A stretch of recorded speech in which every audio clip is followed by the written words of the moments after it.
제가 봉독하겠습니다. 그 사람들이 거기서 일어나서 소돔으로 향하고 아브라함은 그들을 전송하러 함께 나가니라. 여호와께서 이르시되 내가 하려는 것을 아브라함에게 숨기겠느냐. 아브라함은 강대한 나라가 되고 천하 만민은 그로 말미암아 복을 받게 될 것이 아니냐. 내가 그로 그 자식과 권속에게 명하여 여호와의 도를 지켜 의와 공도를 행하게 하려고 그를 택하였나니 이는 나 여호와가 아브라함에게 대하여 말한 일을 이루려 함이니라. 여호와께서 또 이르시되 소돔과 고모라에 대한 부르짖음이 크고 그 죄악이 심히 무거우니 내가 이제 내려가서 그 모든 행한 것이 과연 내게 들린 부르짖음과 같은지 그렇지 않은지 내가 보고 알려 하노라.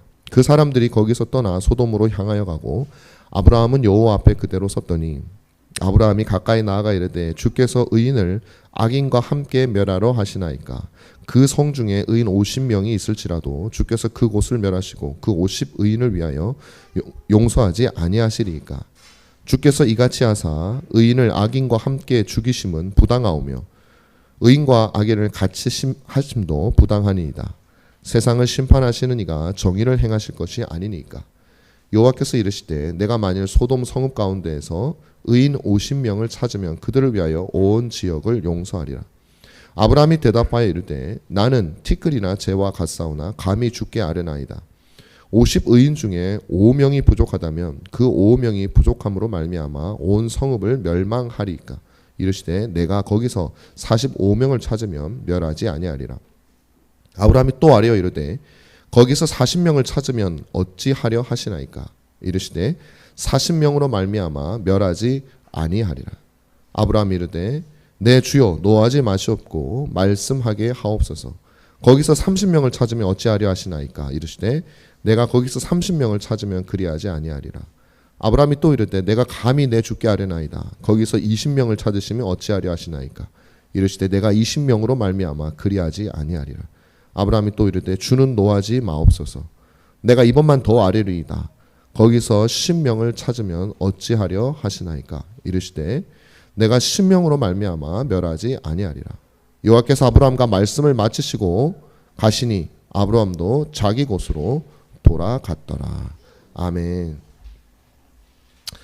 오늘 우리가 나눈 이 말씀은 하나님을 방문하신 아브라함에 대해서 이어지는 말씀입니다. 하나님께서 지난 시간에 제가 아브라함을 방문하셨다 그랬습니다. 그래서 하나님의 방문은 원칙적으로 복된 것이죠. 굉장히 복된 것인데 왜냐하면 하나님이 복된 분이시니까요. 그런데 안타깝게도 어떤 사람에게는 복되지만 우리의 현실은 어떤 사람에게는 복되지 않는다. 그래서 하나님이 방문은 항상 두 가지 양면을 가지고 있다라는 것입니다. 그래서 제가 지난 시간에 설교하면서 여러분들에게 속으로 간절히 바랐던 것은 언젠가 우리 그리스도께서 다시 이 땅에 오실 텐데 우리 모두는 그것이 너무나도 반갑고 너무나도 복된 소식으로 들려지면 그게 뭐 목회하는 목적이 아니겠습니까? 그러기를 간절히 바란다는 것이죠. 오늘도 그 방문에서 하나님께서는 그 말씀을 하시는 거예요. 아브라함에게 그의 자손과 더불어 큰 일을, 큰 나라를 이루는 그것을 말해줘야겠다라는 말씀을 하나를 하시고 그 다음에 또 소돔과 고모라에 대해서 오늘 말씀에서 말씀을 해주고 있습니다. 근데 저는 이 말씀을 보면서 아니 하나님이 소돔과 고모라를 멸망시키려고 하시는 계획을 가지고 계신데 굳이 뭐 그걸 아브라함에게 왜 알려주나 하는 생각이 들었어요. 생각해 보세요. 아브라함이 무슨 소돔과 고모라 성의 뭐 주인도 아니고 자기가 거기에 사는 것도 아니고 그렇다가 아브라함이 온 세상의 왕도 아니고 뭣도 아닌데 하나님이 멸하시고 싶으시면 멸하시는 거지. 굳이 아브라함에게 와서 그 소돔과 고모라 성이 멸망하게 될 것이라고 하는 그 얘기를 왜 아브라함에게 하시는가 하는 것이죠. 근데 그것을 우리가 힌트를 조금 찾아보면 롯이 있습니다. 롯. 아브라함의 조카인 롯이 거기 살고 있잖아요. 그래서 아마 하지 않았을까라는 추측을 할 수도 있고 물론 다른 추측도 얼마든지 할 수 있습니다. 우리 1차원적으로 생각하면 그래요. 롯이 있기 때문에 자기 조카가 있기 때문에 하는 것이 아닐까. 어떻게든 아브라함과 연관은 되어져 있는 것이죠. 그런데 저는 사실은 하나님께서 그렇다고 아브라함 때문에 롯이 구원받은 것도 아니에요. 굳이 말을 해가지고 아브라함이 무슨 사람을 보내가지고 롯에게 야 너만 빠져나와라 뭐 그렇게 한 것도 아니고 큰 의미가 없습니다. 아브라함에게 알려준 그 자체로는 어떤 소돔성의 운명과 관련되어져서 아무런 변화가 있지를 않아요. 그럼에도 불구하고 하나님께서는 아브라함에게 그것을 알려주신다는 것이죠. 어떻게 보면 여러분들이 이렇게 생각하실 수 있습니다. 이 말씀 보면 하나님께서 이제 떠나려고 하시다가 이제 사라와 그 사라가 낳을 이삭에 대한 소식을 기쁜 소식을 전해주고 이제 소돔으로 멸망하러 떠나려고 하시다가 그냥 이렇게 가기는 좀 그러니까 그냥 아브라함한테 이 소식을 즉흥적으로 말해줄까 하는 것처럼 보입니다. 왜 그러냐면 16절에 그 내용이 있어요. 16절에 하나님께서 이제 아브라함과 그 가족들과 함께 있다가 이제 떠나려고 하다가 17절에 내가 하려는 것을 아브라함에게 내가 숨길까? 에이 말해주자. 이런 식의 느낌이 든단 말이에요. 약간 즉흥적인 것 같은 느낌도 조금 들어요. 그런데 과연 그럴까 하는 것입니다. 우리 하나님이 즉흥적으로 아무 목적 없이 오셨다가 아무 효과 없는 아브라함과 그런 대화를 하시는 그런 분이 아니시다라는 것이죠. 하나님은 19장에 있을 소돔과 고모라에 관한 소식을 아브라함에게 전하셨습니다. 그런데 그들은 떠났다 이렇게 돼 있어요. 성경에 보면 오늘 본문 말씀을 보면 그들이 누구냐면 3명이 왔는데 그 중에 한 분을 제외하고 2사람이 떠난 거예요. 제가 왜 말씀을 드리려고 하면 하나님께서 아브라함을 찾은 주된 목적이 있는데 그것은 이제부터 나온다는 거예요. 물론 사라에게 소식을 전하는 것도 목적이었어요. 그러나 그것보다도 더 독특한 목적, 굳이 아브라함에게 소돔과 고모라성이 멸망하게 될 것이라고 알려주는 목적이 있다는 거예요. 즉흥적으로 일어나는 것이 아니라는 것입니다. 그것을 우리가 어떻게 알 수 있냐면 제가 방금 드린 말씀 속에 있어요. 22절에 보면 그 사람들이 거기서 떠나 소돔으로 향하여 가고 아브라함은 여호와 앞에 그대로 섰더니 이렇게 돼 있어요. 이건요 아브라함이 여호와 앞에 선 것처럼 돼 있지만 실상은요 여호와가 아브라함 앞에 서 있는 거예요. 왜? 능동적인 주체가 누구냐면 그 3사람이에요. 2사람은 알아서 떠났고 한 사람이 의지를 가지고 적극적으로 떠나지 않았다라는 얘기가 돼요. 그게 누구라고 해요? 여호와라고 얘기하는 거예요. 하나님이에요. 하나님. 우리는 성자로 봅니다. 성자. 여호와 하나님 성자께서 아브라함과 2천사와 더불어 아브라함을 방문하셔서 이삭 얘기도 하고 이런 얘기도 저런 얘기를 하다 마치 떠나면서 그냥 즉흥적으로 생각나서 야 소돔을 멸할 거야 라고 말하는 것 같지만 희한하게 아브라함은 거기서 아무런 반응을 보이지 않는데 2사람은 떠났는데 한 사람이 의지를 가지고 떠나지 않고 아브라함 앞에 서 있었다라는 얘기죠. 뭔가 하고 싶으셨기 때문 아니겠습니까? 뭔가 목적이 있었기 때문에 아브라함이 붙잡은 게 아니에요. 가지 마세요. 말만 하고 가시면 어떡합니다. 아니 아브라함은 그냥 입 다물고 있었어요. 2사람이 떠날 때까지 아무것도 하지 않고 있었어요. 왜 하나님께서는 그곳에 계셨을까? 우리는 결과를 알고 있습니다. 바로 그 이후에 이어질 하나님과 아브라함 사이에 뭐가 있었어요? 저는 이거 협상이라고 합니다. 혹은 뭐 조금 더 고상하게 말하면 협의. 조금 더 고상하게 말하면 약속. 좀 더 성경적으로 말하면 언약이죠. 언약. 협의를 해요. 협상을 해요. 어떤 협상을 합니까? 바로 하나님께서는요. 이 협상을 하기 위해서 사실상 온 거예요. 오늘 저는 그렇게 생각을 합니다. 자, 어떤 협상이 아브라함과 하나님 사이에 들어가는지 우리 간단하게 한번 살펴보겠습니다. 하나님 앞에서는 아브라함은 아마 자기 조카 생각이 많이 났을 거예요. 왜 그러냐면 처음에 이제 이 가나안 땅에 들어왔을 때 땅을 선택할 때 아브라함이 선택하라 그랬죠. 네가 좌하면 내가 우하고 네가 우하면 내가 좌하리라. 그때 조카가 소돔을 보고 선택을 했단 말이에요.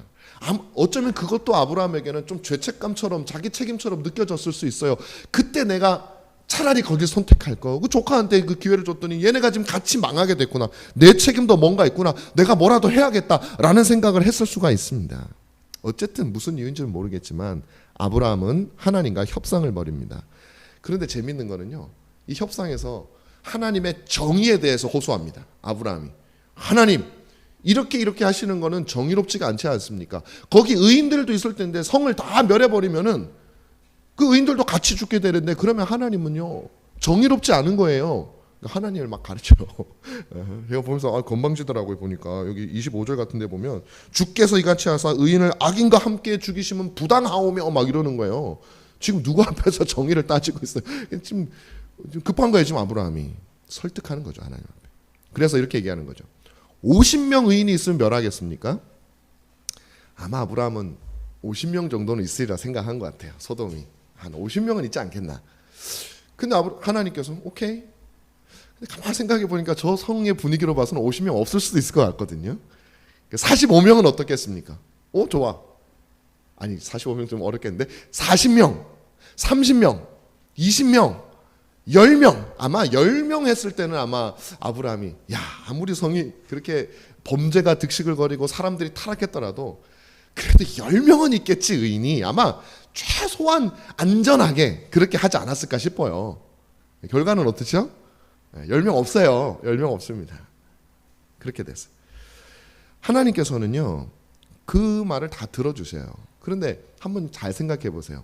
아브라함의 말이 여러분 다 맞는 것 같잖아요. 아니 50명의 의인이 있는데 그 사람을 악인과 같이 멸망하는 게 정의롭냐 말이에요. 근데 여러분 거꾸로 한번 생각해 보세요. 아니 그러면 의인이 50명 있다고 해서 그 성을 통째로 살리는 게 정의롭습니까? 의인이 10명이 있다고 해서 악인을 다 살리는 게 정의로워요? 지금은요 아브라함도 정의를 가지고 막 하나님 앞에 정의가 어쩌고 저쩌고 하는데요 자기도 그렇게 정의로운 거 아니거든요. 하나님의 의의 기준에 맞지 않아요. 지금 아브라함은 적극적으로 뭔가 자신의 논리를 세워가지고 막 하나님을 몰고 가고 하나님은 너무 여유가 있어요. 그래 알았어 해줄게. 자 오늘 그래서 이 협의의 내용에 대해서 살펴보는 게 저와 여러분의 오늘 할 내용입니다. 먼저 하나님께서 오신 이유가 뭐라 그랬죠? 소돔과 고모라에 대한 부르짖음이 크고 그 죄악이 심히 무거워서 왔다. 이 협의의 내용을 알려면 오신 이유를 알아야 됩니다. 여기서 표현이 되게 여러분 주목할 만합니다. 소돔과 고모라에 대한 부르짖음이 크다. 그리고 그들의 죄악, 이 부르짖음이라는 게 뭐냐면요. 여러 성경을 제가 좀 봤더니 많은 영역 성경에서 소돔과 고모라의 부르짖음이 크다 이렇게 돼 있어요. 마치 이제 소돔과 고모라에서 막 하나님을 뭔가 부르는 것 같은 얘기 그런 거 느낌인데 그것도 틀린 거는 아닌데요. 성경 원문을 보면 조금 달라요. 뭐냐면 소돔과 고모라를 대항하는 우리 말은 대한이라고 돼 있죠. 소돔과 고모라를 적대시하는 부르짖음이 하나님께 막 들리는 거예요. 그 부르짖음이 뭐냐면 그들의 죄악이 부르는 소리예요. 소돔과 고모라의 부르짖음도 맞아요. 소돔과 고모라의 그 죄악이 하나님을 막 부르는 거예요. 뭘 부르는 거예요? 하나님의 심판을 부르는 거예요. 저는 이 본문을 묵상하면서 조금 뭐라 그럴까요? 마음이 좀 시큰했습니다. 왜 그러냐면 우리가 그냥 죄를 짓고 그저 하나님께서 냉랭한 마음으로 우리를 재판장이니까 벌해야 되니까 벌해야 하는 이런 개념이 아니에요. 우리의 죄악은요 하나님의 심판을 향해서 우리는 죄를 범하지만 그 죄악은 하나님께 뭐라고 부르냐면 빨리 저 사람을 심판하십시오. 빨리 저 사람을 멸하십시오라고 하는 부르짖음으로 하나님께 들린다는 거예요. 왜? 하나님의 본성이 그런 것이 부르짖는 거예요. 내가 짓는 죄악이 나를 멸하라고 하나님께 부르짖는 거예요. 그게 오늘 본문이 우리에게 알려주고 있는 것입니다. 성나서 그냥 부르짖는 것도 아니에요. outcry라고 번역. 성나서 하나님께 막 빨리 멸하시오라고 외치는 소리 같은 거예요. 우리가 죄를 지을 때마다 하나님께 그게 막 너무 그 소리가 올라오는 거죠. 죄는 하나님의 심판을요 강력하게 호소합니다. 우리가 하나님께 호소하는 것과 같아요. 이게 하나님의 본성이 그래서 그런 것이죠. 하나님의 공의가 참을 수 없는 것입니다. 그래서 오신 거예요. 그래서 하나님께서 뭐라고 하시냐면 정말로 그런가 살펴보려고 오셨다 그랬어요. 정말로 그런가 살펴보려고. 이 말도 여러분 고지그대로 들으시면 안 돼요. 하나님 잘하면 하나님 눈도 좀 가릴 수 있겠는데 저 너무 위에서 보시니까 이게 우리 형편이 제대로 파악이 안 되셔가지고 자꾸 이렇게 내려오셔가지고 내가 본 게 맞나 안 맞나 확인을 하셔야 되는구나 라고 생각하시면 안 됩니다. 하나님은 이미 모든 것이 작정되어져 있는 상태에서 소돔을 멸할 그 작정 속에서 오신 거예요. 그 속에서 우리에게 이 아브라함과의 협의를 통해서 하나님의 놀라운 속성을 우리에게 보여주시려고 하시는 거예요. 하나님은요, 새로 아실 게 별로 없어요. 다 알고 계세요. 이미 다 알고 계십니다. 결과적으로 어떻습니까? 아브라함이 협상하고 온갖 논리를 내세웠지만 하나님이 하늘에서 보신 것이 정확하게 일치했잖아요. 그래서 롯의 가족을 제외하고는 모두가 다 멸망당하는 일이 일어나, 하나님은 한치의 오차도 없이 보신 거예요. 천사들이 어디로 갔습니까? 롯의 가정에 간 거예요. 그들을 구하기 위해서 간 거예요. 하나님이 이미 보시고 목적에 따라 하신 거죠. 일체의 변화도 없습니다. 자, 그렇다면 왜 오셨는가 하는 거죠. 아니 무슨 계획에 변화도 없고 아브라함한테 얘기를 해가지고 뭘 누굴 따로 더 구한다든지 뭐 소돔을 뭐 구한다든지 그런 것도 없고, 아브라함이 공의를 내세워가지고 하나님 앞에서 큰 소리 빵빵 쳤는데 아무런 변화도 없으면 하나님은 도대체 이 협상을 왜 하고 계시느냐 하는 거예요. 뭘 우리에게 보여주시려고 이 협상을 하고 계시냐 하는 것이죠. 우리는 이 협상의 내용을 세 가지로 잠깐 간단하게 살펴보려고 합니다. 첫 번째, 하나님과 아브라함이 한 협상은 그 목적은 구원입니다. 구원에 관한 협상을 했어요. 구원에 관한 협약을 했어요. 구원에 관한 약속과 언약을 했습니다. 그 내용은 무엇입니까? 소돔 사람들을 어떻게 구원할 것인가에 대한 문제예요. 물론 아브라함이 일방적으로 얘기하죠. 그리고 하나님은 그것을 들어주고 계세요. 아브라함은 어떻게든 소돔 사람을 살려보려고 합니다. 어떻게든 그들을 구원해 보려고 합니다. 처음에 50명만 있으면 멸망시키지 말라고 요구했죠. 10명까지 줄어들었습니다. 우리는 결과를 알기 때문에 말씀드립니다. 우리가 생각하는 것보다, 아브라함이 생각하는 것보다 소돔은 훨씬 더 악한 곳이었어요. 누구도 막을 수 없는 곳이었습니다. 어쩌면 우리가 살아가고 있는 이 세상이 그럴 수 있어요. 그럴 수 있는 것이 아니라 그렇습니다. 우리는 이 세상을 굉장히 아름답게 봅니다. 보면 아름다운 것도 있어요. 많아요. 아름다운 경치도 많고 인간적으로 아름다운 사람들도 많아요. 교회 안 다니는 사람 중에도 많아요. 오히려 교회 다니는 사람 중에 그렇지 못한 사람들이 너무 많아요. 엊그제도 어제 뉴스 보셨어요, 여러분? 어느 도시인지는 모르겠는데 고깃집에서 어떤 모녀가 고기를 먹고 행패를 부린 거예요. 뭐가 마음에 안 들다고 막 행패를 환불해달라고 그러고, 근데 이 주인이 그걸 CCTV로 다 찍고 막 해가지고요, 그게 어디 인터넷 사이트에 올렸나 봐요. 그게 확 퍼져가지고 지금 시끌시끌합니다. 뉴스 다 났어요. 근데 그 모녀가 왜 시끌시끌하냐 봤더니 그 어머니가 목사님, 여자 목사님이에요. 여자 목사님과 딸이 와가지고 그렇게 못된 짓을 한 거예요. 그러니까 그냥 또 이제 교회가 또 고생하게 생겼어요. 그런 것 때문에. 여러분, 예수 믿는 사람 중에서도 참 추한 사람 많죠.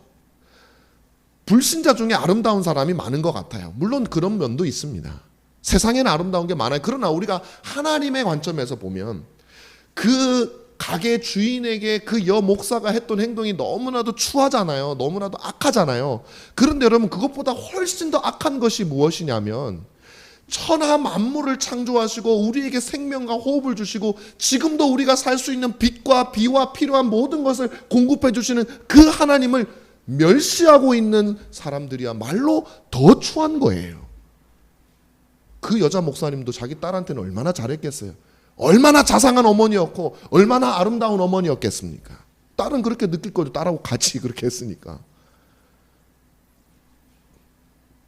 나한테 잘한다고, 내가 가까운 사람한테 착하다고 착한 게 아니라 그 목사로서 사람들에게 그렇게 추한 행동을 하면 추하듯이 우리 인간이 마땅히 경배하고 사랑해야 될 하나님을 멸시한다면 그것은 추한 거예요. 그 여자 목사보다 더 추한 거예요. 세상은 그런 거예요. 하나님을 인정하지 않는 사람으로 가득 차 있는 세상은 악한 거죠. 어쩌면 우리가 살고 있는 이 세상이 우리가 생각하는 것보다 의인이 더 적을 수가 있어요. 저는 항상 그것이 많이 염려가 돼요. 그래서 저는 여러 성도들께 우리가 구원 얻는 도를 분명하게 알려드리고 싶은 거예요. 두루뭉실하게 알고 그냥 교회 다니면 되겠지, 뭐 헌금 잘하면 되겠지, 이게 아니다. 그게 아니라는 것을 알려드리고, 제가 여러 번 강조하지만 또 강조합니다. 그래서 중생에 대해서 말씀을 드리는 것이고, 그래서 회심에 대해서 말씀을 드리는 것이고, 그래서 신자의 거룩한 삶을 위해서, 그래서 왜 우리가 아름다운 교회를 세워야 되는가에 대해서 말씀을 드리는 것이에요. 어쨌든 아브라함은 어떻게든 막아보려고 노력을 했지만 그가 생각했던 의인 10명이 없었어요. 그래서 그의 계획은 안타깝게도 실패했습니다. 그러나 그 속에서 하나님의 인내하심을 우리는 볼 수 있어요. 50명, 45명, 40명. 하나님은 모든 것을 인내하십니다. 아브라함이 제발 화 좀 내지 마시가 아니라 제발 하나님 화내지 말고 들으십시오. 몇 번을 막 정말 사정사정하면서 할 때 하나님은 아무런 미동도 없이 인자하고 자비롭게 아브라함의 모든 것을 받아주십니다. 여러분, 이 이미지를 기억하십시오. 두 번째, 이 협상의 핵심은 정의에 대한 것이었어요. 정의에 대한 것. 일단 아브라함이 항의를 하죠. 아까 말씀드린 대로 하나님이 공의롭지 않다는 걸 아브라함이 하나님께 훈계하고 있어요. 하나님 좀 상식적으로 생각해 보세요. 하나님 지금 하시려고 하는 게 그게 정의로운 일입니까? 아니, 정의의 화신에게, 화신이라는 표현도 좀 잘못됐네. 정의 그 자체이신 하나님께 지금 정의를 아브라함이 따지고 있어요. 그래도 하나님 화 안 내세요. 25절에 주께서 이같이 하사 의인을 악인과 함께 죽이심은 부당하오며 의인과 악인을 같이 하심도 부당합니다. 하나님 지금 저한테 말씀하신 거 그거 부당한 것입니다. 세상을 심판하시는 이가 정의를 행하셔야죠 라고 얘기하는. 아브라함 100살쯤 됐어요. 99세죠 이때가. 근데 하나님 앞에서는요 어린애예요. 당돌한 거예요. 내 앞에서 정의를 노네. 우리가 그럴 때가 참 많죠. 자, 사실 이 공의에 대한 아브라함의 말은 하나님께서 말씀하시고자 하시는 핵심 사항이에요. 하나님이 이 협의 사항에서 우리에게 알려주시고자 하는 핵심이 뭐냐면 공의예요. 정의예요. 하나님이 정의를 우리에게 말씀해 주시고 실제로 소돔과 고모라를 멸할 때 하나님의 정의와 하나님의 공의가 단 하나도 훼손되지 않고 그 성은 하나님의 모든 것이 정의대로 이루어졌습니다. 그래서 의인은 살고, 예를 들면 10명 의인 때문에 전체가 사는 것도 공의에 해당되지 않아요. 의인은 살고 악인은 죽는 거예요. 의인은 생명을 얻고 악인은 멸망당하는 거예요. 그것이 하나님 죄가 부르짖는 그 소리를 들으시는 하나님 마땅히 행하셔야 될 일입니다. 그것이 정확하게 소돔과 고모라에서 일어났다라는 것이죠. 만약에 아브라함의 말을 들었다라면 하나님의 공의가 흐트러지죠. 바로 이것이 하나님의 공의였습니다. 그래서 이 협상의 쟁점은 공의였다. 세 번째, 이 협상의 결과는 무엇입니까? 실패입니다. 소돔과 고모라의 멸망을 막지 못했습니다. 진정한 아브라함이 말했던 잘못된 공의가 실현된 것이 아니고 하나님이 공의로우시기 때문에 제대로 된 공의가 실현되었던 것입니다. 하나님은요 절대로 자신의 공의를 훼손하지 않습니다. 죄인은 멸망하고 의인은 구원받습니다. 이것이 하나님의 공의예요. 자, 이제 여러분 묻습니다. 문제는 누가 의인인가 하는 것이에요. 소돔에서 구원받은 것은 롯과 그의 딸들이죠. 그러면 정말로 그들이 의인인가?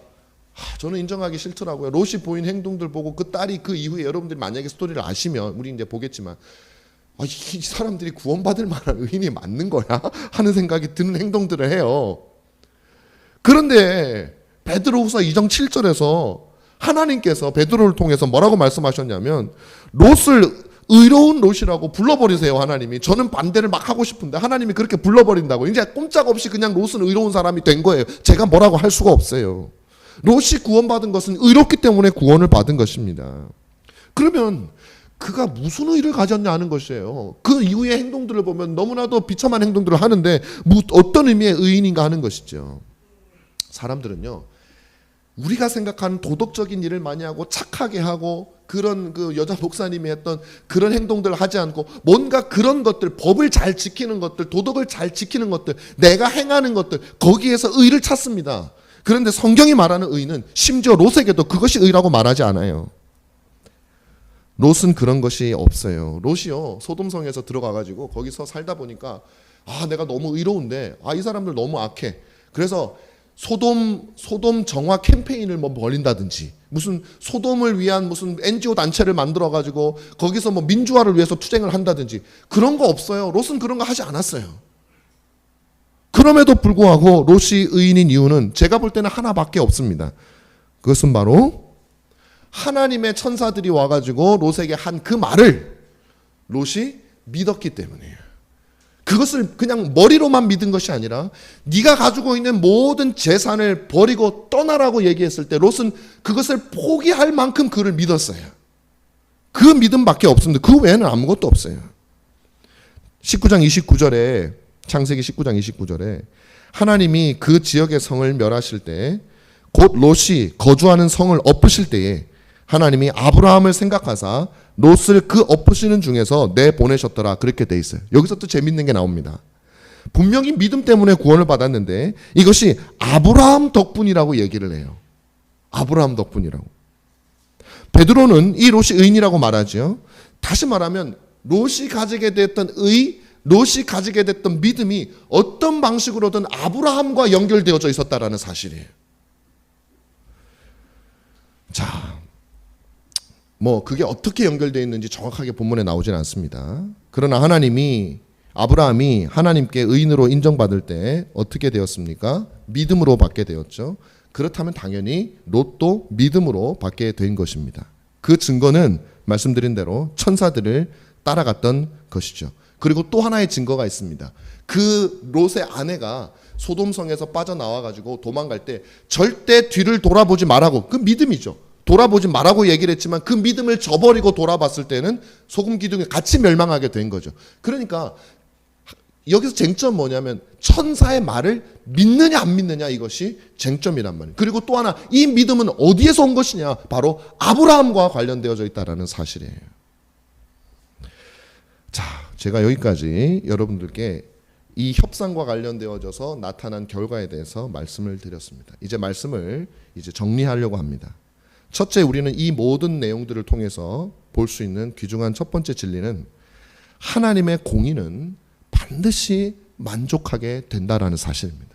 단 한치의 오차도 없이 하나님의 공의는 성취된다라는 것이죠. 하나님께서는 모든 죄인을 반드시 멸하게 될 것입니다. 그것이 이 세상의 마지막 역사예요. 우리가 볼 때 악인이 흥하는 것 같고 그리고 의인이 망하는 것 같이 보일 때도 너무나도 많이 있죠. 여러분, 그걸 우리는 믿어야 돼요. 내가 하나님을 잘 믿고 하나님을 잘 섬기는데 나는 왜 저 사람보다 잘 못 살까요? 나는 저 악한 사람은 저렇게 행복하게 사는데 나는 왜 이렇게 힘들까요? 라고 우리가 생각을 하지만 하나님의 공의를 믿으세요.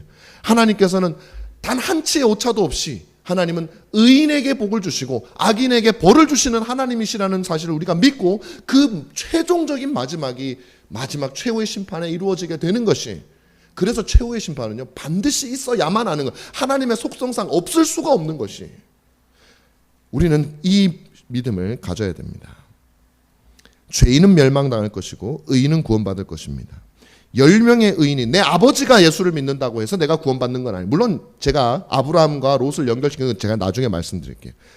내가 믿지 않았는데, 내가 의인이 아닌데 내 아버지가 믿는다고 해서, 내 어머니가 믿는다고 해서 우리가 소돔 사람처럼 덩달아 구원받는 거, 그런 거 없어요. 10명의 의인이 있다고 해서 모두가 구원받는 일이 일어나지 않았습니다. 하나님의 법칙이 아니에요. 그것은. 왜 그들은 그렇게 했습니까? 왜 아브라함은 협상에 실패했습니까? 왜 아브라함이 그렇게 의인으로서 열심히 소돔을 위해서 변호했음에도 불구하고 왜 소돔은 멸망했습니까? 아브라함은 그리스도가 아니기 때문이에요. 아브라함이 가진 의는 그리스도와 같은 의가 아니기 때문이에요. 아브라함은 그들을 위해서 대신 협상을 할 수는 있을지언정 그들을 위해서 대신 죄악을 짊어질 수는 없었기 때문이에요. 둘째로, 창세전에 성부와 성자 사이에 이 하나님의 공의를 위한, 그리고 여러분들의 구원을 위한 놀라운 협약이 있었다는 거, 저는 이 본문 말씀을 보면서 그걸 느꼈어요. 한쪽에서는 하나님이 이미 심판의 모든 계획을 가지고 오셨어요. 그리고 그것을 실행하기 위해서 이 땅에 오셨어요. 그런데 또 한편에서는 그 일이 일어나기 전에 아브라함이라고 하는 사람이 하나님과 직접 대면하여서 그 일이 일어나지 않도록 모든 협약을 하고 있어. 물론 이 협약은 실패했습니다. 그러나 하나님께서는 아브라함이 아닌 주 예수 그리스도를 내세우시고 성자이신 그분과 창세전에 온 세상에 직접 만드시기 전에 하나님께서는 협약을 맺으셨어요. 그리고 우리를 구원하기 위한 그 협약을 진행하셨고 이 협약은 성공하였다라는 사실을 기억하셔야 됩니다. 하나님은 성자와 협약을 맺었는데 우리는 그것을 평야의 협약이라고도 부르고 구속 언약이라고도 부릅니다. 이 협약에서 논의되었던 핵심은 무엇입니까? 죄인들의 구원을 위한 거. 아브라함의 협약과 똑같아요. 어떻게든 그들을 구원하기 위해서 성자께서 성부에게 아브라함처럼 요청하는 거예요. 아버지여, 내가 저들에게 가서 내가 하나님이지만 내가 육신을 입고 저들에게 가서 모든 인간에게 주어진 율법을 다 지키고 그 율법을 어긴 자에게 요구하는 그 죽음이라고 하는 어마어마한 진노까지도 제가 다 받아낸다면 하나님 저들을 구원하여 주시겠습니까? 하나님 그때는 하나님께서 말씀을 그래 허락하겠다. 그럼 어떻게 하실 겁니까? 하나님 말씀하시는 거예요. 그들이 믿는 믿음으로 말미암아 너와 연합되어지면 너에게 있는 모든 의로움과 네가 한 모든 공로가 저들에게 다 옮겨질 것이기 때문에 믿음으로 너와 연합되어지는 모든 자들에게 내가 죄사함과 영생을 주겠노라고 마치 아브라함처럼 성부와 성자 사이의 그 협약이 창세전에 일어났었다라는 사실입니다. 그리고 그것은요, 놀랍게도 아브라함은 공의에 있어서 실패했어요. 그죠? 왜냐하면 아브라함이 요구한 것 자체가 공의롭지가 않은 거예요. 그러나 그리스도께서 요구하신 것은 완전하게 성취가 됩니다. 왜냐하면 너무나도 공의롭기 때문에. 당신이 벌을 받지 않아도 될 당신이, 율법을 지키지 않아도 될 당신이 우리의 머리가 되어서 모든 율법과 죽음을 다 당하시니 하나님께서는요, 차라리 우리를 멸하시는 게 나아. 하나님도요, 우리를 구원하기 위해서 하나님 하기 싫은 거 안 하신 게 아니에요. 그분은 너무나도 공의로우신 분이시기 때문에 자신의 아들을 죽게 할지언정 우리에게 공의를 이루어 우리를 구원하셨다. 왜 소돔 사람이 멸망했습니까? 그리스도와 같은 이가 없었기 때문이에요. 그러나 우리에게는 주 예수 그리스도께서 계셔요. 창세전에 협약을 하셨을 뿐만 아니라 2000년 전에 실제로 이 땅에 오셔서 십자가를 지시고 33년 동안 율법을 지키는 삶을 사시고 우리를 위해서, 우리를 구원하기 위해서, 그리고 우리에게 요구하시기를 나를 믿으면 나의 죽음이 너의 죽음이 되고 나를 믿으면 내가 율법을 지켜 이룬 의가 너희의 의가 될 것이니 나와 언약을 맺지 않겠냐고 요구하시는 그 그리스도가 이 땅에 오셨다라는 사실이에요. 그래서 하나님께서 아브라함을 생각하여 롯을 구원하셨듯이 하나님께서 그리스도를 생각하여 우리를 구원하신 거예요. 그러니까 하나님이 롯을 볼 때 얼마나 일치가 됩니까? 롯을 볼 때 아브라함을 통해서 그 한 의인을 본 거예요. 하나님께서 우리를 보실 때 창세전에 언약을 맺으셨던 그 아들을 통해서 우리를 보시는 거예요. 그래서 우리가 구원을 얻게 되는 것입니다. 마지막으로 이 협약을 통해서 우리가 깨달을 수 있는, 또 우리에게 요구하는 것은 오직 믿음이라는 사실이에요. 그리스도께서 우리를 위하여 죽으셨지만 그것이 우리의 것이 되게 하기 위해서는 오직 믿음입니다. 우리의 공로 아니에요. 우리의 수고 아니에요. 제가 책을 이제 쓰고 최근에 이제 어떤 한 나이도 몇 살인지 제가 잘 모르고 어떤 한 청년인 것 같아요. 연락이 왔어요. 출판사로 연락을 했다가 출판사에서 저한테 이제 보냈는데 그 다음날 그 청년이 직접 저한테 어떻게 찾아가지고 메일을 보냈더라고요. 그 청년이 제 책을 보고 너무너무 이제 많은 도움을 얻었다. 근데 한 가지가 이제 제 책에 기록이 돼 있지 않아서 물어보는 거예요. 그게 뭐냐면 구원 얻는 믿음에 대해서는 잘 알겠는데 그 구원 얻는 믿음이 우리에게 어떻게 오게 되는 것입니까? 그것이 나에게 오게 하기 위해서는 내가 어떻게 해야 됩니까? 근데 고민을 밤 12시에요. 저한테 카톡을 보냈어요. 그때 제가 자느라고 못 들었는데 한두 개 보낸 게 아니라 10몇 개를 보냈어요. 이만큼씩 써가지고. 너무너무 죄송하다고, 밤에 너무 늦지만 제가 너무 급해서 이 질문을 드리지 않을 수 없다. 새벽에 일어나니까 이제 그게 있더라고요. 그래서 제가 참 오랜만에 희열을 느꼈습니다. 그래, 자신의 영혼의, 그러면서 자기는 아직까지 거듭나지 않은 것 같다. 그렇게 얘기를 하면서 그 글을 쓰는데 제가 막 너무너무 도와주고 싶은 거예요. 그래서 만나자, 내가 만나자 그래서. 근데 그분도 갑자기 만나자 그러니까 좀 부담이 되는지 어쨌는지, 그럼 좀 힘들어하더라고요. 그래서 전화해라 전화. 그래서 전화도 그렇고 자꾸 글로 이제 하고 싶어요. 그래서 제가 카톡으로 하다 보니까 손가락 누르니까 힘도 들고 아니 내가 이거 안 되겠다 그래서 아니 전화하자. 왜 그러냐. 만나는 거 힘들면 전화라도 하자. 말로 해야 된다 말로. 내가 설명할 게 많다. 그래서 우리 이번 주 화요일 날 저하고 줌으로 대화하기로 했어요. 그 형제일 것 같아요. 제가 정확하게 모르겠는데 그분의 질문이 뭐냐면 어떻게 해야지 구원 얻는 믿음이 우리에게 주어지게 되는 것입니까? 내가 뭘 해야 됩니까? 여러분 정답은 뭘까요? 구원 얻는 믿음이 나에게 오기 위해서 내가 뭔가를 해서 오는 게 아니에요. 내가 뭘 했기 때문에, 내가 뭐 기도를 많이 했기 때문에, 내가 뭘 많이 했기 때문에 하나님께서 야 너 기특하다, 너 구원시켜줄게, 그렇게 하는 게 아니란 말이에요. 그 믿음은요 하나님이 창세전에 택한 자에게 하나님께서 주시는 거예요. 그런데 여기서 그러면 우리는 아무것도 안 해도 됩니까? 그럼 그 형제 나는 지금 답답해 죽겠는데 내 영혼이 죽을 것 같아서 견딜 수가 없는데 그럼 난 아무것도 하지 말란 말입니까? 아니죠. 그 형제가 뭘 본 거예요. 뭘 봤냐면 제 책을 보고서 토마스 구딘이라고 하는 청교도가 쓴 책이 있어요. 제가 그 책 내용을 많이 썼거든요. 제 책에. 그 책이 이렇게 두꺼운 책이에요. 하나에 한 몇만 원 할 거예요. 그 2권짜리인데 그걸 사가지고 또 그걸 본 거예요. 자기가. 근데 그게 무지하게 어려워요. 번역도 어렵게 돼 있고 그래가지고 무슨 말인지 하나도 모르겠다는 거예요. 그러면서 저한테 말하는 거예요. 목사님, 제가 보니까 거기서 무슨 언약인가를 붙들어야 된다는데 그게 무슨 말인지 모르겠습니다. 여러분, 제가 여러분에게 말씀드린 거예요. 하나님께서 그리스도를 통해서 세우신 그리스도의 복된 은혜의 언약을 이해하고 그 언약을 여러분들이 붙들고 묵상하는 가운데 믿음이 우리에게 주어지게 되는 거예요. 왜? 하나님이 우리에게 그것을 너희가 붙들었기 때문에 주시는 것이 아니라 하나님께서 믿음을 주기 위해서는 그 언약을 붙들게 하는 역사를 일으키신단 말이에요. 하나님께서 우리에게 믿음을 주시기 위해서는 우리로 하여금 은혜의 수단을 사용하도록 하신단 말이에요. 하나님이요 여러분들에게 내가 누군가를 구원해야지 하면서 야 너 구원해야지 하면서 구원만 작정하시는 게 아니에요.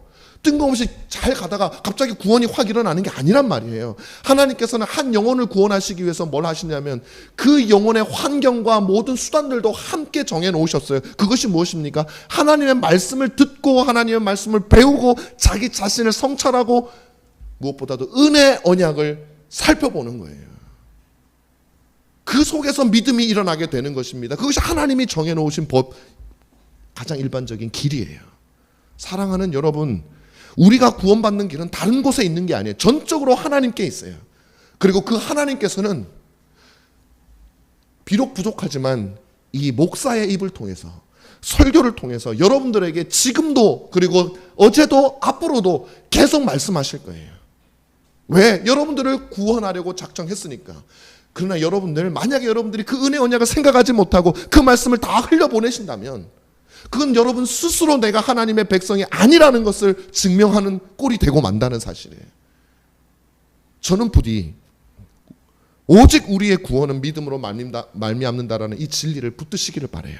창세전에 그리스도께서 성자께서 성부와 맺으신 이 복되신 구속 언약을 기억하시기를 바라요. 그리고 그 구속 언약이 예수 그리스도께서 이 땅에 실제로 오심으로 우리의 은혜 언약으로 바뀌어져서 그분이 죽으심으로 우리가 그 죽으신 은혜 언약의 상징인 십자가를 바라보며 은혜 언약의 상징인 세례를 보며 은혜 언약의 상징인 성찬을 보며 우리가 하나님 나를 구원하셨다라는 믿음이 우리 안에서 생겨나게 된다라는 사실입니다. 그런데 이것을 사용하지 않아 보세요. 설교를 듣지 않아 보세요. 주의 말씀을 귀를 기울이지 않아 보세요. 어떻게 여러분의 심령 속에서 하나님의 말씀과 믿음이 생겨날 수가 있겠습니까? 저는 여러분들께 간절히 호소합니다. 동시에 하나님께 기도하는 거예요.